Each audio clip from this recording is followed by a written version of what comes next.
What's up with you, Doc? Lonzo, how you doing this beautiful 2024, man? You know what, dude? It was a beautiful day this morning. I got up to the gym, washed my car, took care of some miscellaneous club business, came in the studio, did some more work on the computer, got some shit straightened out that's been on my nerve for the last couple of weeks. I'm feeling pretty good right now. Hell yeah. Are you one to make New Year's resolutions, or you just, you're what's that? Where do you feel about that? Resolutions, but I resolved to make my resolutions like in October of the previous year.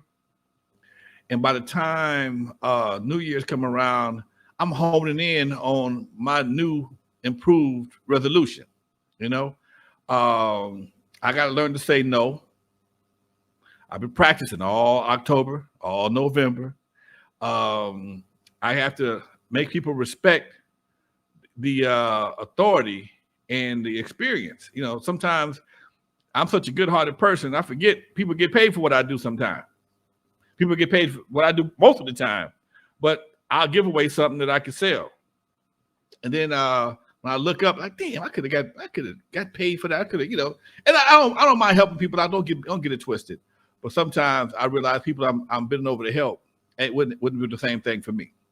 So you just gotta, just take a look around. And I just got some good news. One of my partners who went down right after Thanksgiving, they say he's doing a lot better. So that makes me feel good also, Doc. So yeah, I'm in a good way today. How about yourself? That's what's up. I'm doing good, man. Can't complain, dude. I was sick last week, but I'm ready to get it rock and rolling today. A lot to talk about. We also have a great guest coming in later on. He's been on the show, but it's been a few years. Personal friend of Lonzo's and someone I know as well and love and respect. Talking about Big A from Rich and Ruthless Records. He is currently the road manager of Daz and Corrupt of the Dog Pound. He was Eazy E's friend back when Eazy was alive. He has a very cool story. He owned a record shop in Compton. So we're going to get to that later on after we jump into some topics. But anything you want to say about Big A before we get started on the topics? He's a real true player, man. He's a real true player. Me and Big A hooked up right before Easy Street when they went to order the signs for the family and some other folks. And I noticed he didn't have his grill in no more. I'm like, what happened to the grill, man? I'm on some grown man shit, and I said, let it go. I'm like, oh, okay. And that made me think about 50 Cent. And I read his book.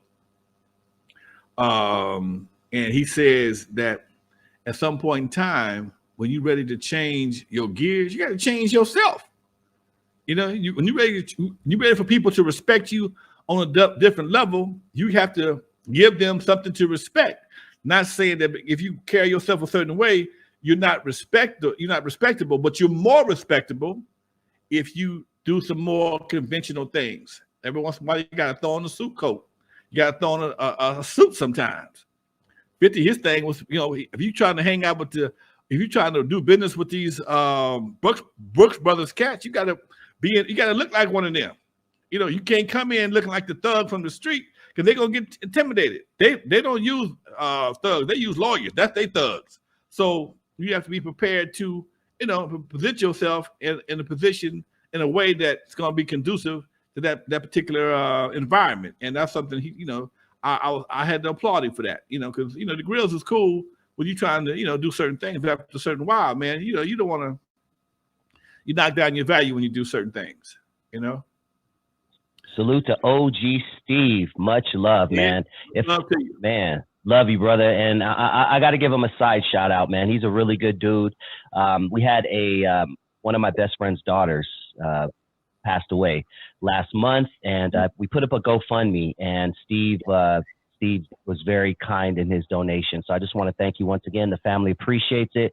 You are the man, OG Steve. I owe you for life, bro. Yeah, man. 28 years old, bro. 28 years old. Really heartbreaking, but yeah, too young. But yeah, man. So let's talk about a few things before we get Big A on the line. Lonzo, I would love your thoughts on this. I personally just did a video on it earlier, and I'm posting it tonight on my channel at about 8 o'clock. I would love to know your thoughts on Dr. Umar Johnson. He has been going viral lately for saying that Eminem, arguably one of the greatest to ever do it, Eminem cannot be considered one of the greatest because he's white.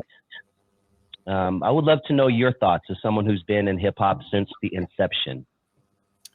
Yeah, no, I don't know if he can say that with any kind of authority, man. I mean, if you, cause I just was looking at the rankings based on sales. This dude sold 200 million records, man. He sold 200 million records. Outsold Drake, outsold Tupac, outsold Lil Wayne, outsold everybody. Now, the fact that he has a bigger audience plays into a factor, but again, it's a numbers game.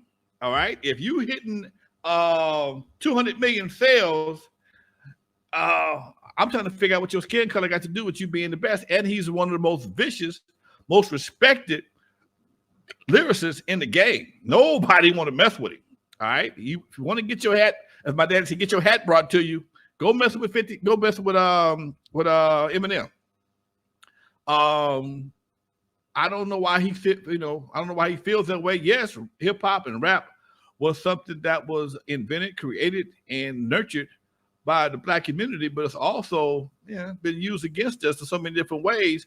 He don't have the same obstacles, unfortunately. I mean, I say, man, lack of a better word, unfortunately, he don't have the same obstacles, and his people will actually go and buy the records as opposed to bootlegging them and selling them or whatever the case may be. So that's another factor people have to consider also. Most folks want the actual product. They don't want the bootleg copy. We got bootleggers. I don't see a lot of white bootleggers. I don't. You know for a fact, you go to any car wash, you're going to find the latest everything. So he's getting his, he's in a position to get his real numbers. And for Dr. Umar to say that, man, I don't think that's an accurate situation, Doc. I can't roll with that one. Yeah, and first thing I thought when I heard that, I was like, well, if that's the case, we can't say Tiger Woods is the greatest golfer because it was invented by a white man. We can't say Kobe Bryant's the best basketball player because the logic was not there for me, Dr. Umar, respectfully. Race has nothing to do with the character or the ability to play a game, whether it be rap game, music game, whatever the case may be. If you're a bad motherfucker, you're a bad motherfucker. Simple as that. Bad motherfuckers, like you said, if basketball was invented by white, actually basketball was invented by black folks, taken over by white folks. It was organized by white folks, and then we took it back. I didn't know. Oh, I take that back then. I had no idea. They used to throw balls through peach baskets back in the day. Well, yeah. Even the Mayans were doing that, right? But thousands of years ago, they had their own game and stuff. And hockey was allegedly invented by black folks up in Saskatchewan, something like that. Hockey was a sport that was invented by black folks long time ago. So but again, it was organized, and they took it over, and they limited everybody from doing it. Then all of a sudden, they took it back over again. They still kept control of it, though. That's the big difference. They kept control of it. Damn.